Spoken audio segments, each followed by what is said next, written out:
If I can get off of mute, yes, I will. So let me just, Excellent. give some Thank you house- so much. No problem. And thank you guys for having me. So we're just going to do sort of a really high level overview of our change management at DC Water, where we are, the different tools that we analyzed, and sort of what we selected and why, and where we are now, and some lessons we also learned along the way.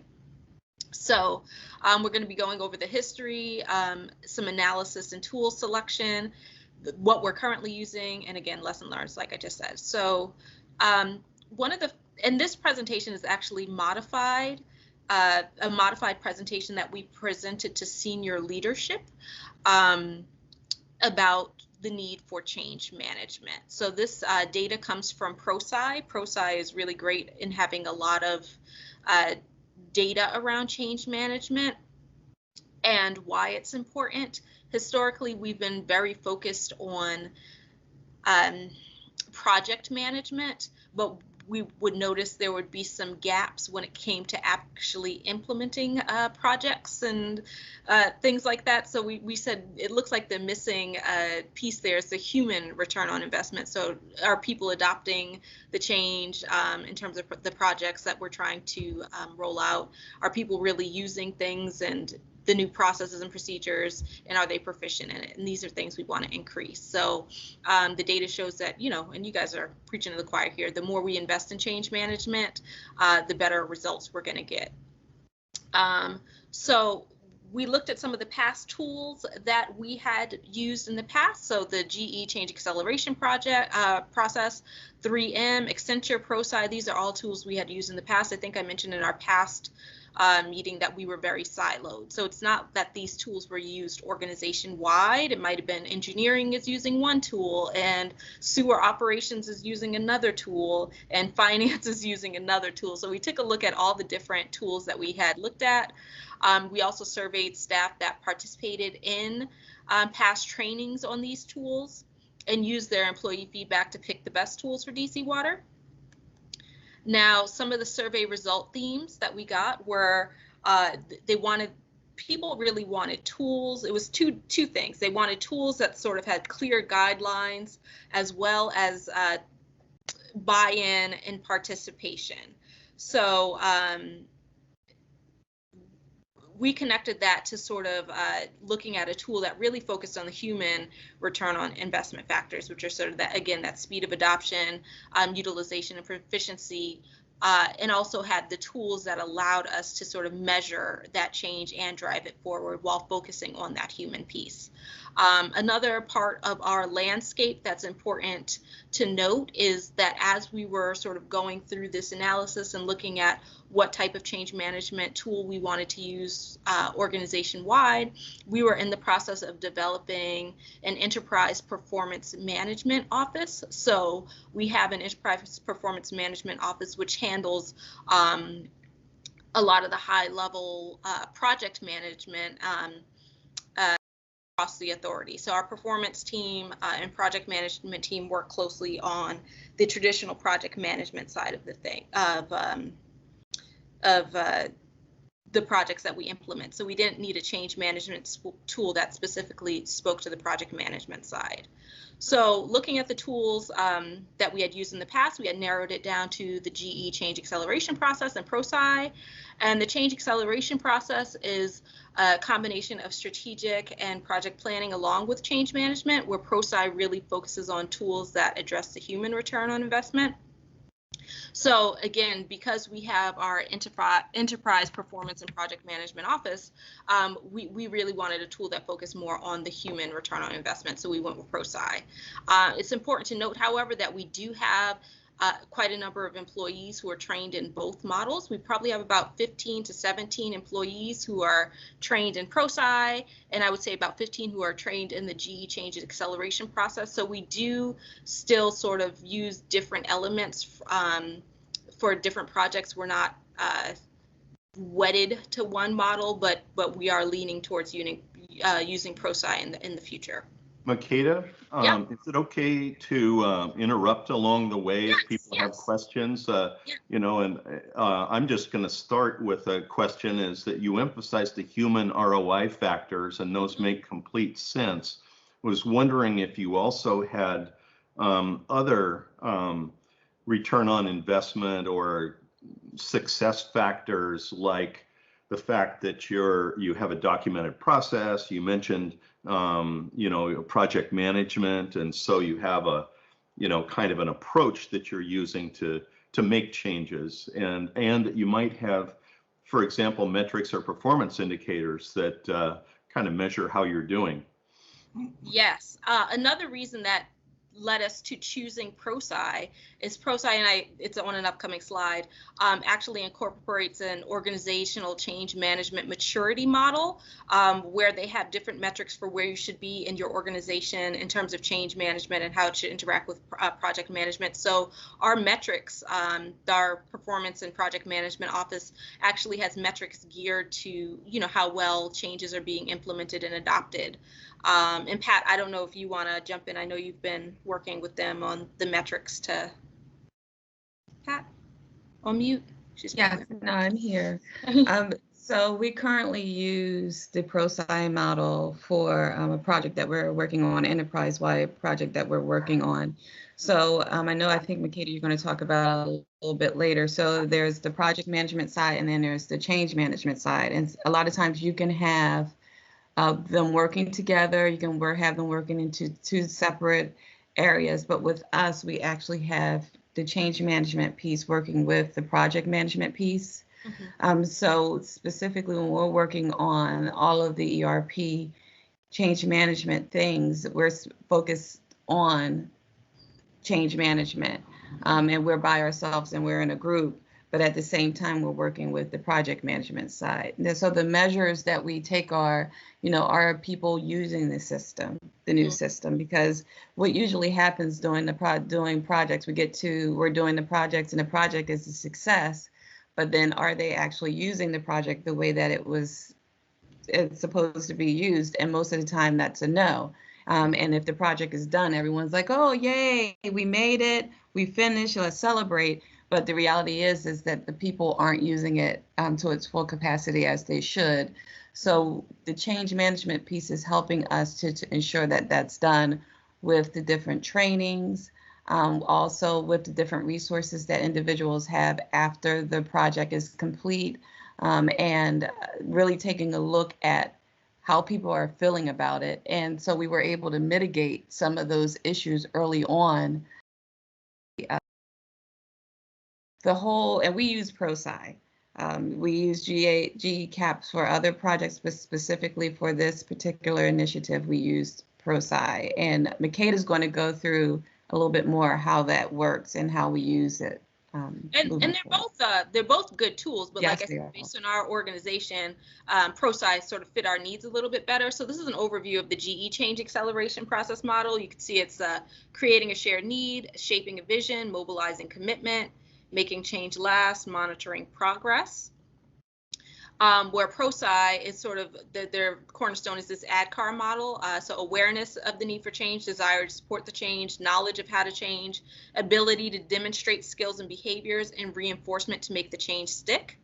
And as a comparison, if we look at both of these, our enterprise performance and project management office really takes care of this shared need and shaping a vision for us. So where they get to sort of mobilizing commitment almost halfway through the process, the ProSci Adkar process is sort of focused on that exclusively all the way through, which is a better fit for our needs for the projects we're currently working on. And again, that's due to our organizational structure. But we really encourage you guys, if you guys are looking for a model that works for your organization, to look at different models, look at your organizational landscape, not only with internal, and I think you made a great point about engagement, Scott, but we have a lot of contractors and vendors too who we need to engage who require just as much care and attention as our employees. So we have to make sure that they also are aware of any changes that we're making and know how to use our new systems and things like that. Makeda, are there have you converted, you basically looked at the research, you analyzed the different systems, and it sounds like you're moving in the direction of one standard, kind of model and system for your organization. Are there outliers or cases where you would use something different, or are you really moving in that one direction?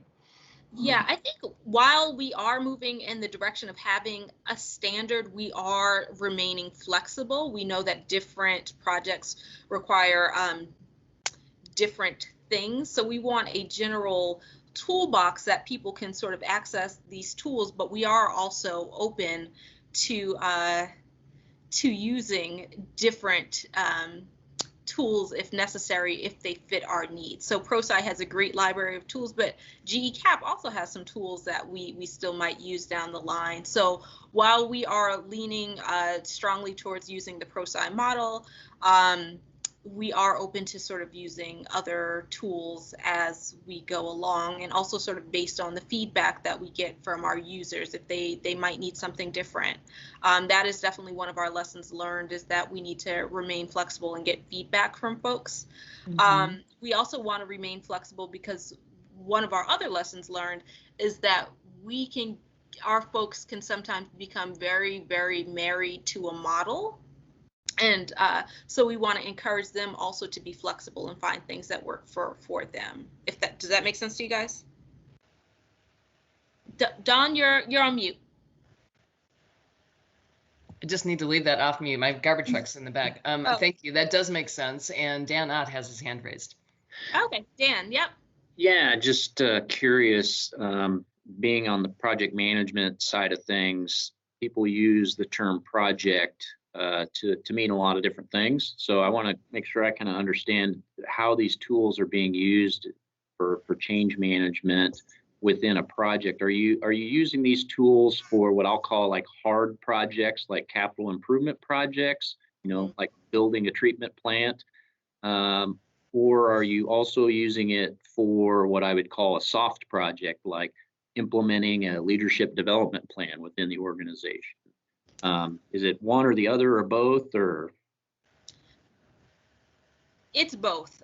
We're actually using this model. We are in the process of implementing a new ERP system. We are in the phase where we're currently knee deep with all our financial systems and IT folks. So we are using it. And like Pat said, we have our project managers who live in IT, but we are working closely with them to engage the end users and make sure that folks are adequately trained and that there's training materials so that people can, use the system, that sort of thing. But we are also using this. I actually was talking to a colleague this morning who is working on employee engagement, and she's had to make a lot of changes to our employee recognition program due to COVID, so we can't have in-person events. And so she's sending out communications. I was like, oh, you're doing the Adkar. You're creating awareness by doing the pre-communication and building desire so that people know what's going on. So we both do use it both for hard projects and more behavioral cultural changes. And Pat, I don't know if you want to. No, I agree, Makeda. You're spot on. Yeah. Yes. I guess as a follow-up, do you find, I guess,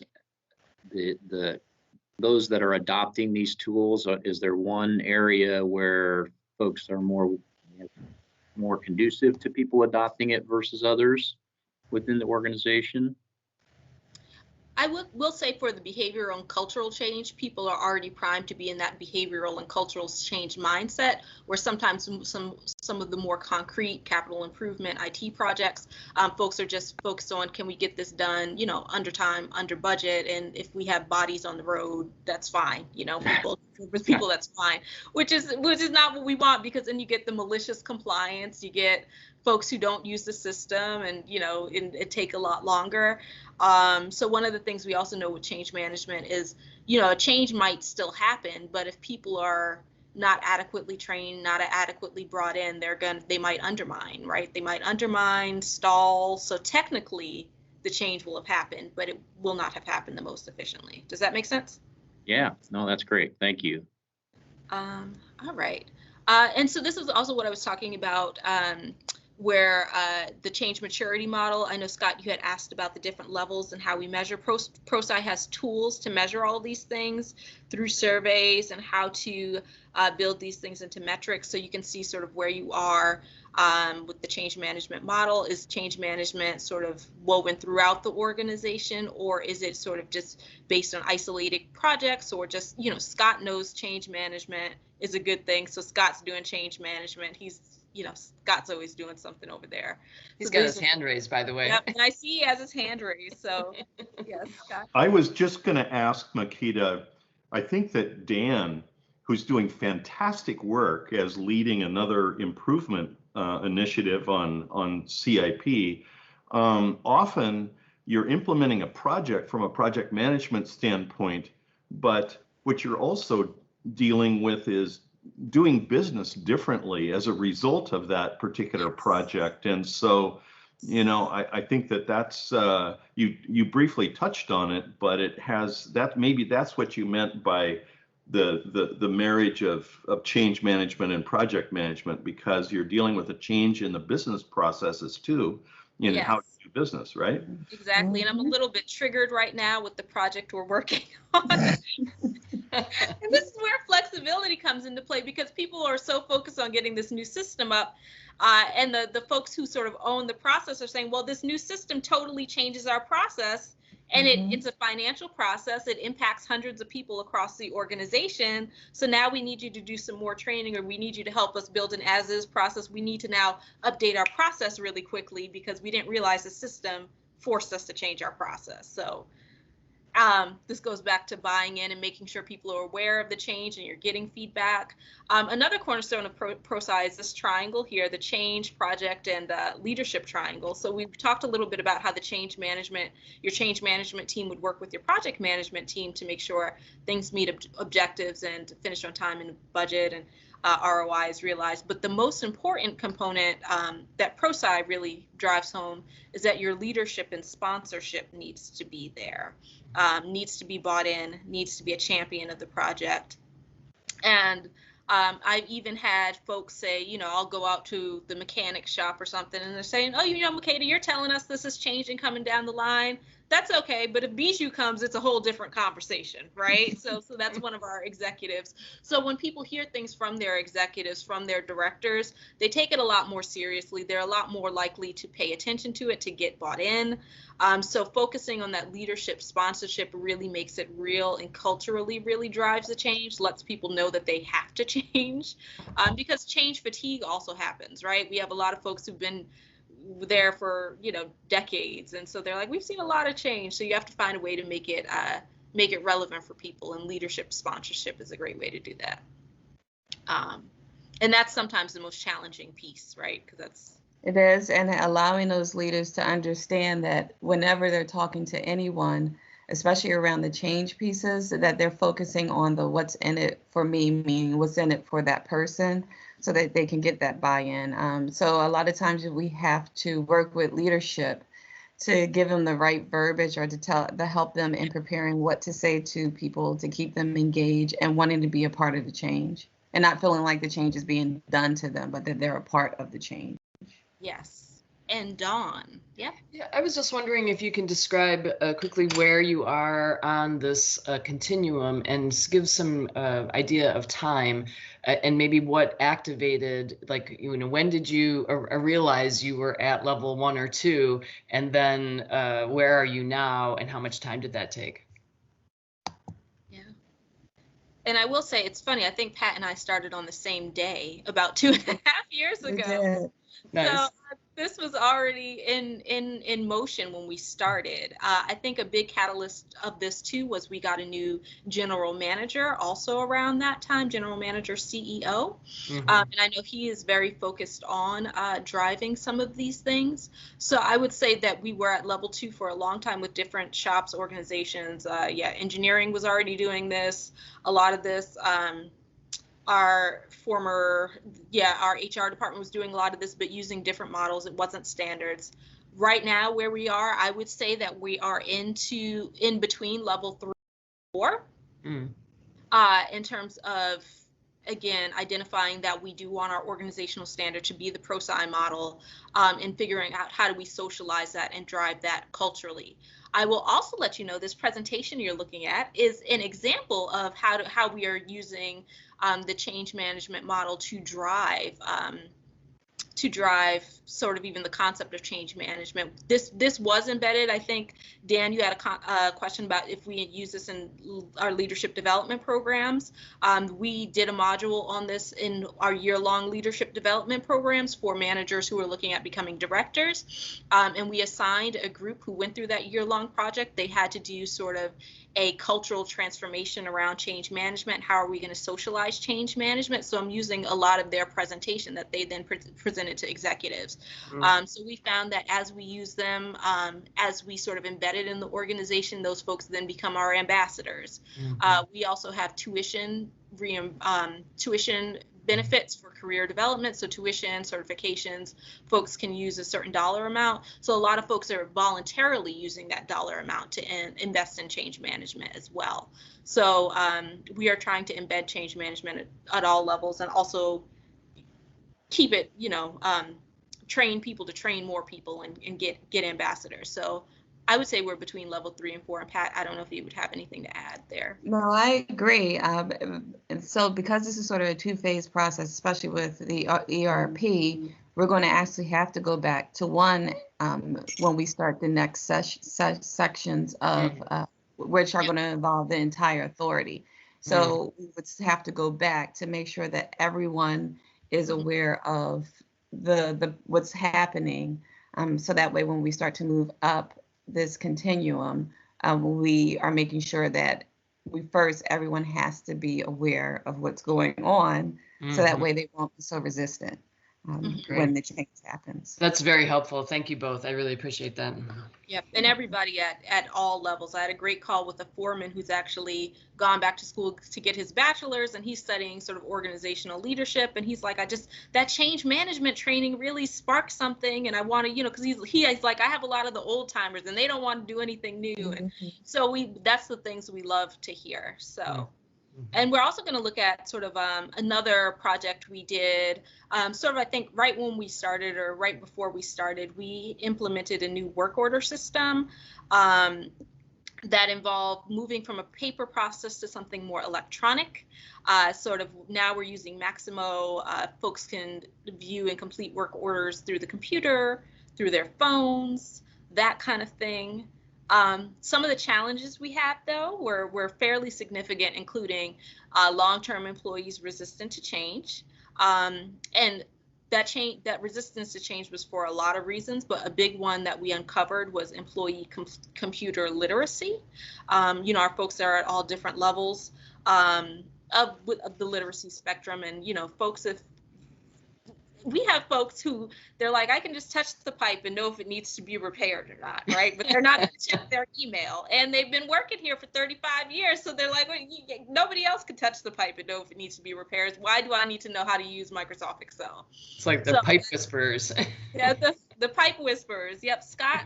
So, Makeda, Cello started out with, like on the Gallup, saying that you have those supporters, and then you have those who actually work against it, and you're bringing up that topic a little bit. And you mentioned, you send in top leadership, Bijou, whatever, to say this is what we're going to do. I mean, how do you deal with it? Do you ignore the people who are the resistors of change and work with the others, or do you try to deal with all three groups, or how have you approached that? Well, it's interesting because not only do we have sort of individuals who are resistant, but we have 5 unions, and they have very much an us versus them mentality. I know when I first started working, the union presidents, they were like, kept talking about their employees. I was like, you don't have any employees. They're DC Water employees. What are you talking about? But there's very much an us versus them mentality. So there's a lot of resistance. And so that we do address them at all levels. And that goes back to us sort of tying in and getting ambassadors at all levels. So if we can get our bijous, our executive leaders, not only driving the message, but also their foremen and their teammates. Another thing we notice is that retention of high performers is an issue for everybody sort of across the HR field. But when you're using change management and making those folks change management ambassadors, allowing them to collaborate and network internally on projects and programs and initiatives, really helps you get their buy-in and engagement, which helps you retain them as well. So we do have change ambassadors throughout at all levels as well. So I'll keep it quick. I was going to ask you guys, but we're having a good conversation. But so one of the ways we use the and I think we'll skip Portland. So please, I want to use this time, and I didn't have a presentation, so I think this is a good use of our time. So please, no need to rush. Oh, okay. And Scott, is your hand still raised? No. No, okay. So I wanted to ask you guys, and are these challenges familiar to folks on the line as well? Employee resistance, computer literacy, us versus them, the unions. You're singing our song. Singing our song. So then our next question is, then how might you guys use this ADKAR model to drive a change if you had to? What are some of the first steps you would think about taking? And then I can share what we did. Scott, is your hand raised? No, okay. Ryan Lochichero has his hand land. Okay, Ryan. Thanks, Cello. Thanks for the Italian pronunciation. Appreciate that. I just had a question about the retention. I was going back, so you kind of went forward, but I had a question about the retention of higher performers. You know, and what does that look like from within this scenario here? I mean, you seem like Makeda, like a high performer. How are they going to keep you? Well, it's interesting. So one of the things we noticed, so with this model, first thing is you sort of over communicate that this change is coming and letting people know they can be involved. You want to be a change ambassador. So you sort of let people self-select into supporting that change, and that self-selection is a great way to identify your high performers. And it also gives them visibility and opens them up to more opportunities across the organization. So then they're working on a project team. I'm just sighing now because I've been in training classes. I've worked here 20 years and I've never met this person because they work on the processing plant and I go out and fix people's meters. And these are the kind of conversations we have when we have these cross-functional teams. And it's like, well, now that I know this person after 20 years of not knowing them, they're going to be my go-to person. I'm going to call them when we have new projects or initiatives to see if they're interested in this. So it sort of becomes this organic way for people to network, build relationships, and build careers. Does that make sense? Yeah, that's great. Thanks. Mm-hmm. Yeah, specifically our folks in the lab, nobody had ever met the lab folks ever. They just stayed down there. So, yeah. Dan and Cello both have. Dan and Cello. Well, yeah, something I was reflecting on as I was thinking about this ADKAR model, it's really helpful is, I guess, working with engineers and being an engineer myself, I think maybe our tendency, and maybe this is across the board for everybody, it's not just engineers, but the tendency is maybe to jump straight to the car and skip the ad, right? Yeah. That's kind of a recognition or just kind of a aha moment for me of the importance of taking the time to build the awareness and the desire so that then you can get on with the knowledge, ability, and reinforcement steps. Yes, and a lot of the resistance comes in the awareness and desire, right? Like, I don't want to do this, so you want to jump right to the car? You want me to know why do I need to know how to do it? I'm not going to do this. I've been doing my job for 30 years. Why are you trying to get me to do something different? You're trying to make, right. There's names, of course. You have Cello? Yeah, I think I told you I was in charge of special effects. Yes. Can you read this? Yes, so awareness for the desire of the need for change. Yep, ADKAR. You want me to read through the steps? No, he's got his glasses on. ADKAR. Oh, okay. And I'll email this to you guys as well too. So awareness of the need for change, desire to support the change, knowledge of how to change, ability to demonstrate skills and behaviors, and reinforcement to make skills stick. And ProSci has tools under each of these categories for you to measure and develop sort of and move forward with these. So awareness of the need for change, that is when we engage our stakeholders at all levels. The desire is when we focus on sort of the communication, your focus groups, your touch and base with people to see where they are, uncovering resistance, right? So this is an important piece. Again, this employee computer literacy, they didn't come right out and tell us we don't want to use the new system because we're not good with computers, because there's a shame thing. There's a, you know, we're human beings. There's a shame thing. Am I going to lose my job? So we had to have some of those one-on-ones with them, focus groups. We also had to sort of train our managers and make sure our frontline managers and foremen knew this was coming and why it was coming, so they could also serve as ambassadors as well. Knowledge is where we did our training, so training of the new system, letting people know not only the new system but the timelines. What are the expectations of them going to be, just so they could be reassured that, okay, if I don't learn this in a week, I'm not going to lose my job, right? And then they're much more able to focus on it. And then we have ability, so people's test environments, or within the training, ability to walk through the system and try things out, which is a big part of what we're doing with our ERP. We have weeks and weeks of training and testing and all that. And then reinforcement, which goes back to our supporting our managers, frontline managers, foremen, things like that, making sure that they know how to coach their folks and support their folks, and that they know that we're there as a change management team to support them if they need additional support. So I don't know, Scott, you have a hand? Well, and Cello might have, you did a great job of summarizing that, but you missed his picture that he has. You look at his glasses. Let's see if I can see. Those were the special effects he was I want talking Adkar glasses. That's very well. I told you I was in charge of special effects. But it's very helpful that you went through the steps, and when you get the Adkar certification, you can get these glasses, you know. So